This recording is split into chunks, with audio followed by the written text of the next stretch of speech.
So, Mr. Griffith, Yes, how does it feel to be back home? it's exciting.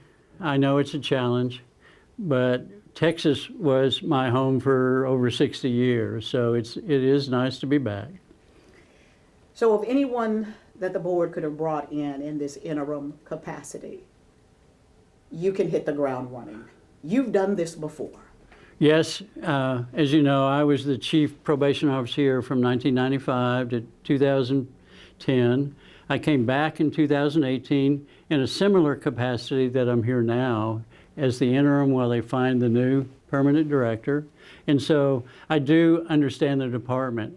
And I realize that we have some issues to address, but there's some fantastic people working here, and we have some fantastic programs that we're very proud of.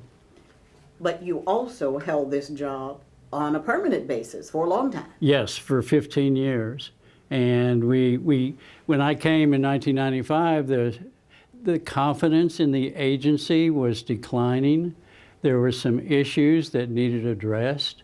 And you know, you just roll up your sleeves and bring the right team together to help you, and you can do it. And that's what we'll do now.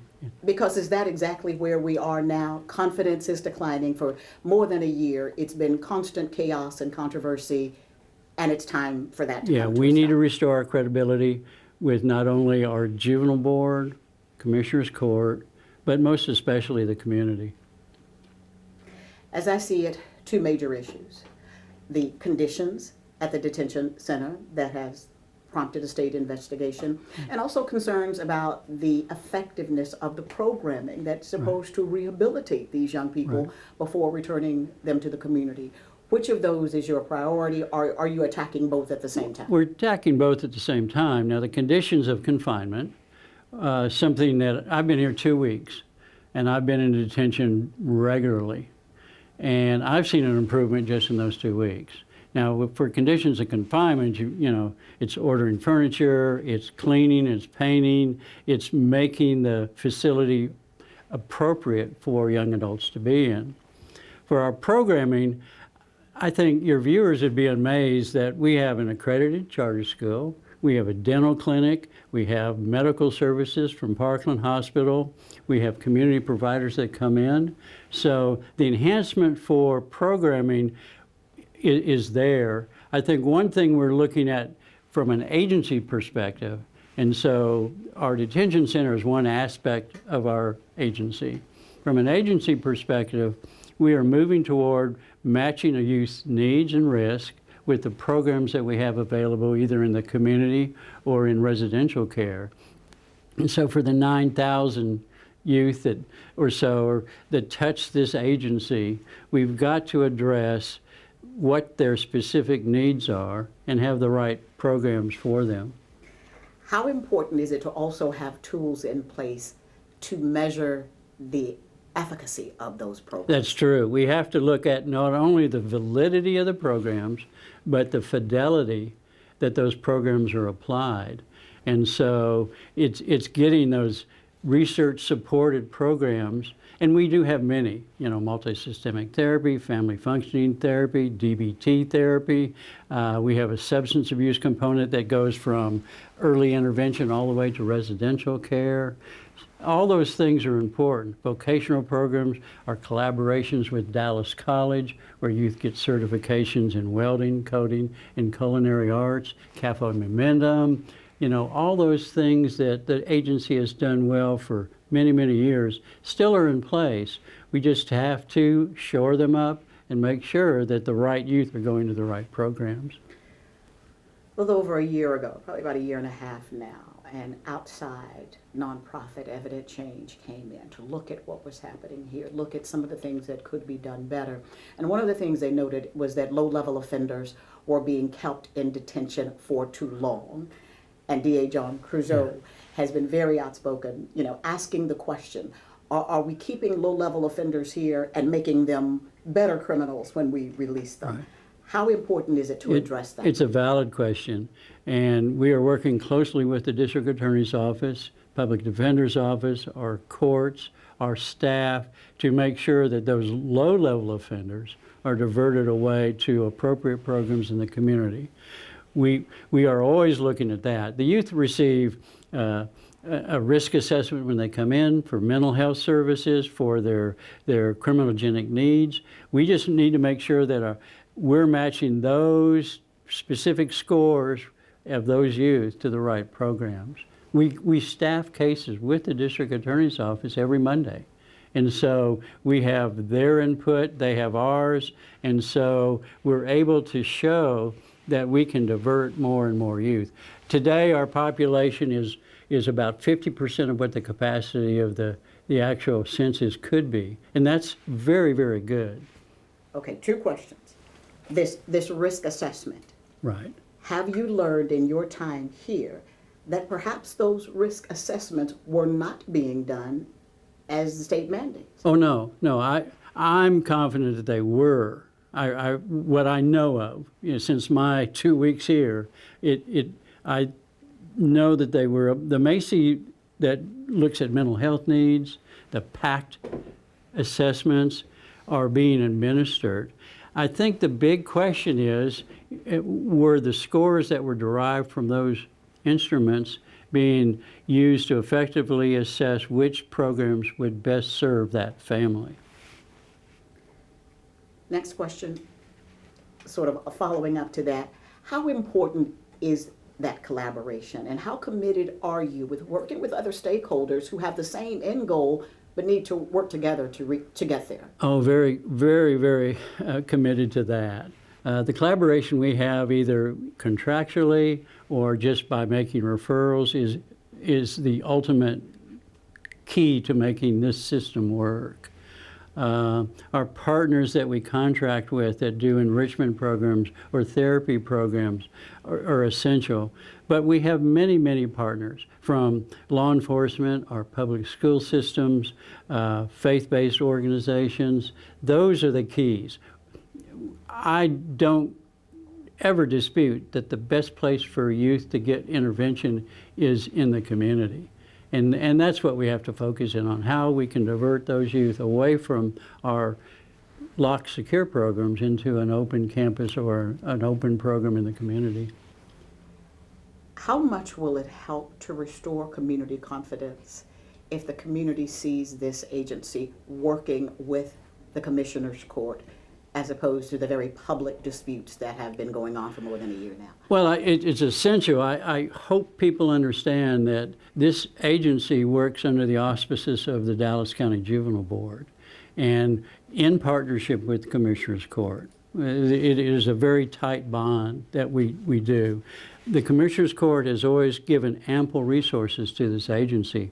We have to show them that we can manage those dollars effectively to address the needs of our youth. You're not looking to fight with Commissioner's Court? No, not at all. I'll be at every meeting. I've talked frequently with the commissioners. They are an ally. They really are. I think the Juvenile Board, again, from the judiciary or our volunteer member, are committed to helping these young people. When I began these conversations and began looking into this issue more than a year ago, one of the big questions was the population. And you said it's 50% of where it could be. Where is it? Do you know? Where is it relative to where maybe it was a year ago when the district attorney, when the DA's office began looking at this issue and saying, hey, we're filing cases for things that could be disposed of, far more quickly. Right. Are you seeing the population come down? I am, in fact, and it takes a united front. So from the judiciary to our district attorney's office to our public defender's office, our probation officers have a unique role in that interchange to make sure our reports are timely and that we have the ability to get what those different entities need to come to a disposition. But a year ago, our population was probably over 200. Today, it is just hovering at 100. And so that's, in my mind, too many. And I think whether it's our juvenile board or commissioners or our district attorney, they will agree with me. I would love to see it under that. This building can hold up to 388 youth. So we want to empty this facility the best we can. But that's progress. That is progress. And that progress has taken months to do. And so I hope your viewers understand that this progress didn't start 2 weeks ago or 3 weeks ago. It started in earnest months ago.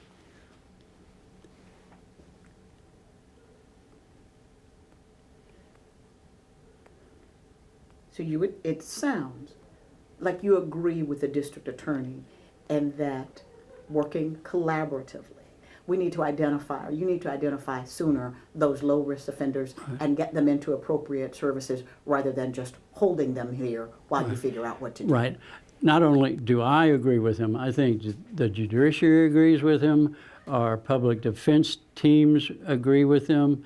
Again, to get a disposition from the start of a referral when a police agency brings their child to us to the time the court makes a determination, that takes a really close working relationship between those entities. And yes, we are working to improve that. And we are beginning that journey, and it will continue. From a public safety perspective, though, I know people are sitting at home watching this and saying, okay, don't be in such a hurry to release them, that you release the wrong ones. Right. And that's a valid concern. I think that's why when we look at our risk needs assessment tools, they'll tell us which are high-risk youth and high-needs youth. A high-risk need, high-risk youth needs a special kind of care, and sometimes that's in a residential setting. But as you alluded to earlier, a low-risk, low-need youth should probably be in the community, at home, with the intervention being done from community providers. We talked about Chicago in the summer. Yes. Sounds like you want to get back there. So you really want to help right the ship. You don't want this job again. Oh no, I'm far too old, and my family's in Chicago, so I am eagerly awaiting when the juvenile board makes a selection for the next permanent director, and that I know will take months. But again, they are very focused in on that, and with the collaboration of Commissioners Court. But in the meantime, is there almost an exhale that someone's in this chair that has done the job, knows how to do the job, and is committed to very quickly righting the ship? I think so. I'm fortunate. If you work with these young people, it's a calling, and I feel privileged to be in this chair, and the trust that the juvenile board has put me in. I love the department. I mean, obviously, this is my 4th time to work here. There is a huge number of dedicated staff, and they're the same. There's a lot of the same people that were here in 2010 when I left, and they're put their entire career focused in on young people, and so it's our responsibility to give them those resources. And finally, the Texas Department of Juvenile Justice has been looking into allegations of mistreatment dating back more than a year ago. I know this, you've been here 2 weeks, but this report will land during your interim tenure. Yes. Do you have any idea of what that report is going to include? I know from the preliminary exit interviews that staff participated in, it always focused in on the conditions of confinement. And so those are the things that we are addressing currently. We work very closely with not only the Inspector General's office, but the Independent Ombudsman office, their Regulatory and Standards office that monitors the standards that we adhere to. So those 3 branches of the Texas Juvenile Justice Department know that we're going to be open and responsive to the things they identify being corrected. I was the director of the Texas Juvenile Justice Department from 2012 to 2014. I have a great deal of admiration for what they do. And so we've had lots of contact with that agency already. So whatever they find, will you look at that as an opportunity to improve, or do you think you perhaps already addressed some Oh, of those no, concerns? there is always room for improvement. And so whatever they find, whatever sanctions they deem appropriate, we will fully cooperate with what they request. That's a review from the state agency. County Judge Clay Jenkins has, and some others have suggested perhaps a third-party outside review. Do you think that's necessary at this point? I'm looking at that now. My charge from the board was to report to them in October about what my recommendation is. So my staff and I now are canvassing this agency. The question is scope of work. So is the scope of work just the Dallas County Juvenile Department? We are one of the partners in a long array of juvenile justice stakeholders. Or is it the systemic changes that Evident Change report alluded to? Council of State Governments has done some preliminary review. So, I mean, we've got a lot of agencies looking at this department and looking at the system. We are always looking for research partners to collaborate on certain projects. And so it's not foreign for us to have outside third parties working in collaboration with us. I can't say right now that that will be necessary. My commitment to the board is to say in October what I believe is needed and where it's needed. Is your final message to the community today, though, that they can look for the contentiousness to end? Yeah, well, as far as the department is concerned, I can assure the community, your viewers, that we are going to be in close working collaboration with all the stakeholders, Commissioner's Court, our District Attorney's Office, our Juvenile Board, our police, our public schools, our community providers. They are the heartbeat of what we do. Because we all need for this to work well. Yes, yes. And in this community especially, when the needs are so high, for the entire county, we do need to make it work. Mr. Griffith, you've been fabulous. Anything I have not asked you, you wanted to say, and I just didn't ask the question, any message you wanted to convey? I do. One of the things that is a byproduct of the COVID pandemic is staffing. Tomorrow in this building, we're going to have a huge career fair. It'll begin at 9 o'clock and end at noon. And we're looking specifically at individuals that have a passion for working with teenagers. We're looking at individuals that would work in one of our many residential facilities, countywide, from Letot to Youth Village and Medlock, and here in this facility in our pre and post center here at Henry Wade Juvenile Justice Center. We are eagerly hoping that we'll have a lot of attendance at that career fair.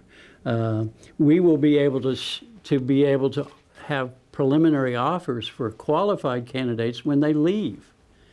Some of the essential testing that's required of an employee can be done on site.